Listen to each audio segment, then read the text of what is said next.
Most people who struggle with tomatoes go looking for the wrong answer.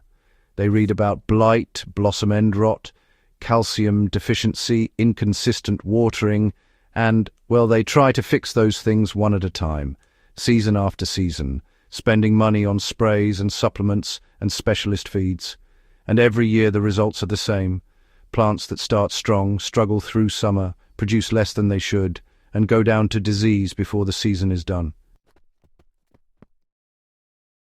What almost nobody tells you is that the majority of tomato problems trace back to a single root cause that happens below the soil surface, in a world most gardeners never think about. Fix that, and the blight resistance, the fruit set, the flavor, the yield, nearly all of it improves on its own. The thing most tomato growers are missing is earthworms.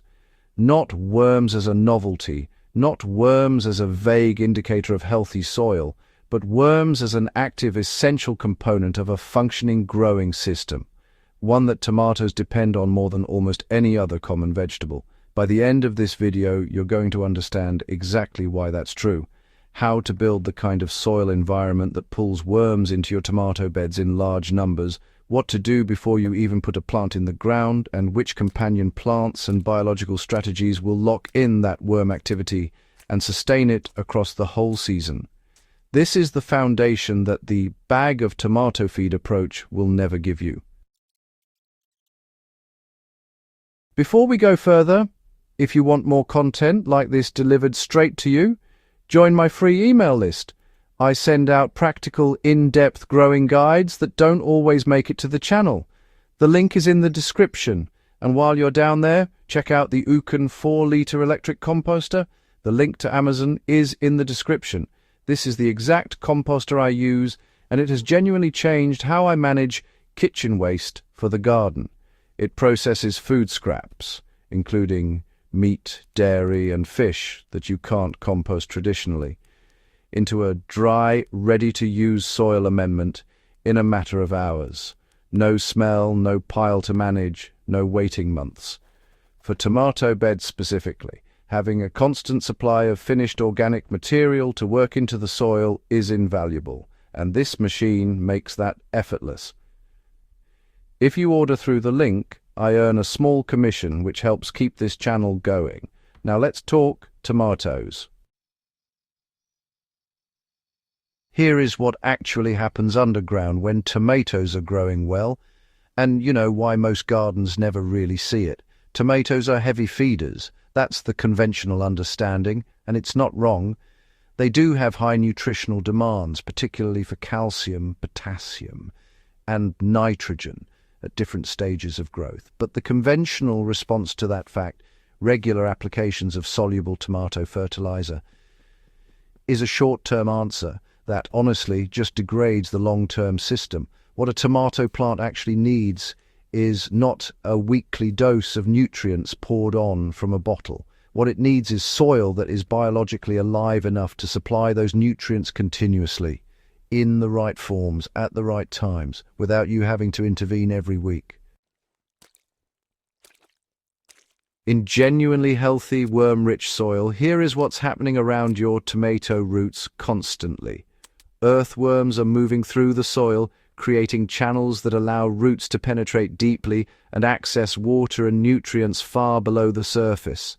Their castings, worm manure, are arguably the most nutrient-dense material you can get into soil, with calcium, magnesium, potassium, and nitrogen in plant-available forms, along with beneficial bacteria and enzymes that continue improving the soil chemistry around them. Worm activity also improves the physical structure of the soil. Their movement and the mucus they secrete binds soil particles into aggregates, creating a crumbly, open texture that holds both moisture and air simultaneously. That structure is what allows tomato roots to go deep, and deep roots are the single most important factor in producing a tomato plant that performs through the stress of a full growing season. When worms are absent from a tomato bed, all of that stops. The soil compacts. Drainage worsens. Calcium? The nutrient most directly linked to blossom end rot, one of the most frustrating and common tomato problems, becomes unavailable not because it isn't in the soil, but because the biological activity that makes it accessible has shut down. Tomato plants in worm-poor soil develop shallower root systems, which means they're more vulnerable to drought, more dependent on surface watering, and, more susceptible to the kind of temperature and moisture swings that trigger the stress responses behind split fruit, flower drop, and disease susceptibility. Almost every chronic tomato problem you've experienced is traceable to this. This is why blossom end rot is almost never actually a calcium deficiency in the soil. Blossom end rot is the most misdiagnosed problem in the tomato garden. You see the black sunken patch appearing at the base of the fruit, you look it up, everything tells you it's calcium deficiency, and you go buy a calcium spray. Sometimes the spray helps a little, often it doesn't, and the problem comes back every season because the root cause was never addressed. Here's what's actually happening. Your soil almost certainly has calcium in it. The issue is that calcium moves through a plant in the water stream. It's carried up from the roots, dissolved in water and distributed throughout the plant. When root development is poor, when soil moisture is inconsistent, or when the physical structure of the soil restricts root access, the plant's ability to move calcium efficiently breaks down. The fruit, which is a low-priority destination for water flow compared to leaves and growing tips, gets calcium last. If there isn't enough moving through the system, the fruit shows deficiency even when the soil itself isn't deficient. Earthworm activity addresses this at the source. Deeper, more extensive roots from worm-channeled soil means better water uptake. Better soil structure means more consistent moisture. Worm-active soil holds water far more effectively than compacted soil, dramatically reducing the dry-wet cycles that interrupt calcium transport. Worm castings deposited throughout the root zone release calcium in plant-available form continuously, and the improved biological activity associated with worm populations breaks down soil minerals into accessible forms the plant can actually use.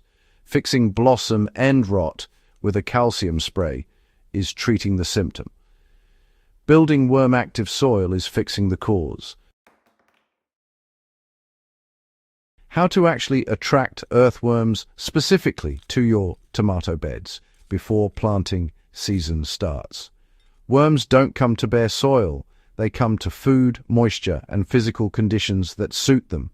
Building those conditions in a tomato bed is a deliberate process that starts well before you put a plant in the ground, ideally 4 to 6 weeks before your planting date. The goal in this pre-planting period is to transform the bed from whatever state it's in, compacted, depleted, biologically quiet, into an environment so attractive to soil life that worms will migrate into it from surrounding areas, establish and be actively working the soil by the time your tomato roots go in.